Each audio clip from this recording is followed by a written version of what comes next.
Jai Narayan students. So, this is the second part of the chapter in the kingdom of fools.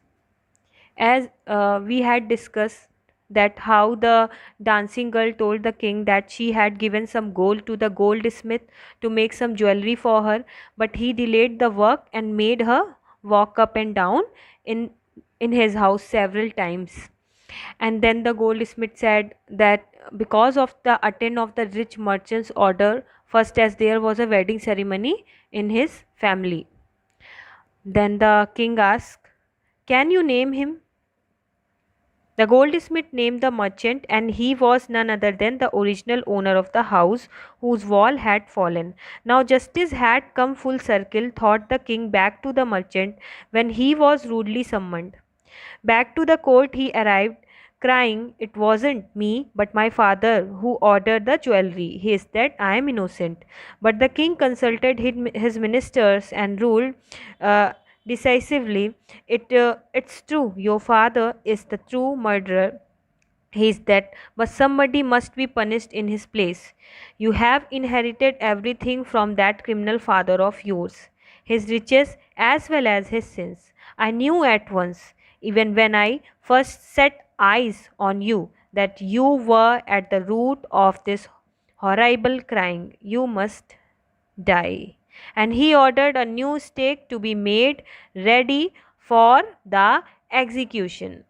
So, the king asked the name of the merchant whose wall had fallen. The merchant blamed his father who had ordered the jewellery. तो merchant ने अपने father का नाम ले लिया कि मेरे father, just because of my father, मुझे मेरे फादर ने ज्वेलरी बनवाई थी, दैट्स वाई वो मर्डर है. I am not a murder. But the father was no more in this world. Okay, in this word, so it was decided to punish the merchant in his place, and a new stake was ordered to be ready for the execution.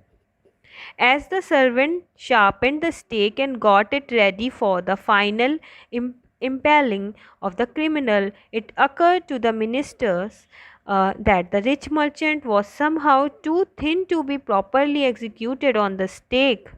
He appealed to the king's common sense. The king, too worried about it. What shall we do? He asked, when suddenly it struck him that all they needed to do was to find a man fat enough to fit the stake. The servants were immediately sent all over the town looking for a man who would fit the stake, and their eyes fell on the disciple who had fattened himself for months on bananas and rice and wheat and ghee. So, but the merchant was too thin to be fit in the stake, so a fat man was searched for. The servant's eyes fell on the disciple who had flattened himself for the month on bananas and rice and wheat and ghee. So उनकी नज़र पड़ती है उस disciple पे. एक fat man की जब ज़रूरत होती तो उनकी नज़र पड़ती है कैसे उनके डिसाइपल पे, क्योंकि वो डिसाइपल काफ़ी हेल्दी हो गया था और उन्हें एक फैट इंसान की ज़रूरत थी. तो he pleaded the king that he was innocent but of no use. while he was waiting for that, he remembered his guru who saw everything in his vision. He was blessed with magical powers. So what have I done wrong? I am innocent. I am sannyasi. He said many times that I have done no wrong work any in my life. I am sannyasi. He cried. That may be true, but it's the royal decree that we should find a man fat enough to fit the stake. They said and cried him. To the place of the execution, he remembered his wise guru's word. उसके vice गुरु word ने उससे कह के last time गए थे कि this is the city of fools and you don't know what they will do next. So he was blessed with the magical powers, and he remembers his guru who saw everything in his vision and said that this is the city of fools and you don't know what they will do to you next. तुम्हारे साथ अगली बार ये क्या करेंगे, you don't know. While he was waiting for that, he prayed to his Guru in his heart, asking him to hear his cry wherever he was. The Guru saw everything in a vision. He had magical powers, he could see far, and he could see the future as he could see the present and the past. He arrived at once to save his disciple, who had got himself into such a scrape through love of food. As soon as he arrived, he scolded the disciple and told him something in a whisper.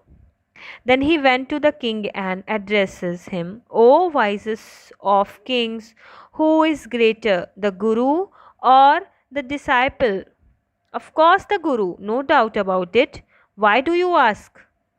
Then put me to the stake first. Put my disciple to death after me. So he arrived at once to save his student, to save his disciple.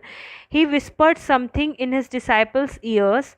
Then he requested the king to put him to the stake first. When the disciple heard this, he said that he was brought there first, so he should be put to that. So लोगों ने भी कुछ विस्पा कर ली, कुछ बातें कर ली आपस में, और डिसाइपल और गुरु ने, एंड उसके बाद उन लोगों ने बोला कि नहीं, गुरु ने बोला कि मुझे पहले आप बलि दीजिए, लेकिन डिसाइपल ने बोला कि नहीं, मुझे पहले बलि दीजिए. Okay. So when the disciple heard this, he understood and began to clamor, Me first, you brought me here first, put me to death first, not him. The Guru and the disciple now got into a fight about who should go first. The king was puzzled by this behavior. He asked the Guru, Why do you want to die? We chose him because we needed a fat man for a stake. You shouldn't ask me such question. Put me to death first, replied the Guru. Why? There's some mystery here. As a wise man, you must make me understand. Will you promise to put me to death if I tell you? Asked the Guru. The king gave him his solemn word. The Guru took him aside out of the servant's earshot and whispered to him, Do you know why we want to die right now? The two of us, we have been all over the world, but we have never found a city like this or a king like you. This stake is the stake of God of justice. It's new. It has never and criminal on it. Whosoever dies on it first will be reborn as the king of this country, and whosoever goes never will be the future minister of this country. We are sick of our ascetic life. It would be nice to enjoy ourselves as a king and minister for a while. Now keep your words, my lord, and put us to death. Me first, remember. So the king was surprised to see the fight between the Guru and his disciple over the issue of who should be executed first. दोनों काफ़ी लड़ने लगे. So king काफ़ी surprised हो गए कि why they are fighting.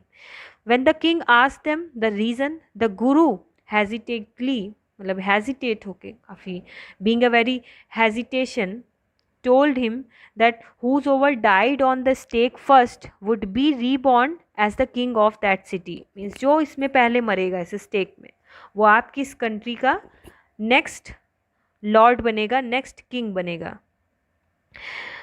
So the one who died next would be the minister of that country. The king was puzzled. He did not want to lose his kingdom to someone else in the next life. So your word, my lord, and put us to death. Me first, remember. The king was now thrown into deep thought. He didn't want to lose the kingdom to someone else in the next round of life. He needed time. So he ordered the execution postponed to the next day and talked in secret with his minister. It's not right for us to give over the kingdom to others in the next life. Let's go on the stake ourselves and we will be born as the king and minister again. Holy man, do not tell lies. He said, and the minister agreed. So he told the executioners, We will send the criminals tonight. When the first man comes to you, put him to death first. Then do the same to the second man. Those are my orders. Don't make any mistake." That night the king and his minister went secretly to the prison, released the guru and the disciple, discussed themselves as the two, and as arranged beforehand, hand with loyal servants were taken to the stake and promptly executed. When the bodies were taken down to be thrown to crown and vultures, the people panicked. They saw before them the dead bodies of king and the minister. The city was in confusion. So the one who died next would be the minister. Okay. The king was very disturbed and with a very puzzled way, and he did not want to lose his kingdom to the someone else in the next life. So he discussed the matter with his minister, and finally they arrived at the conclusion that they should go on the stake to be reborn as a king and minister. So they went secretly to the prison and freed the guru and his disciple. Then they themselves, disguised themselves as the two, and got themselves executed. The people now made the guru and his disciple their king and minister. See, some people suddenly thought the guru and the disciple and caught up with them as they were preparing to leave town unnoticed. "We people need a king and a minister," said someone. Others agreed. They begged the guru and the disciple to be their king and their minister. It didn't take many arguments to persuade the disciple, but it took longer persuade the guru. मतलब कि disciple ने तुरंत मान लिया as a minister बनने के लिए, but गुरु ने मना कर दिया, गुरु नहीं बनना चाहते थे, उनको काफ़ी समय बाद उन्होंने बोला कि yes okay. They finally agreed to rule the kingdom of foolish king and the silly minister on the condition that they could change all the old laws. From then on, night would again be night and day would again be day, and you could get nothing for a doo-doo. It became like any other place. So now the people made the guru and the disciple their king and minister respectively and began to lead normal life. What is the moral of this story? The story is a folk tale and gives two messages. The first message is that one should stay away from foolish people, else one is bound to suffer. अगर हम foolish people से दूर नहीं रहेंगे, so we should be suffered in our future. The second message is that in order to tackle foolish people, one should employ wisdom and not logic. The guru does not argue or reason the innocence of his disciple. So if we started discuss they started fighting to the foolish peoples, then it is not right. We should use our logic when we talk to a foolish people. So the same thing the guru does. He doesn't argue to the king, and he used his logic while talking to a foolish king. So this is the end of your story.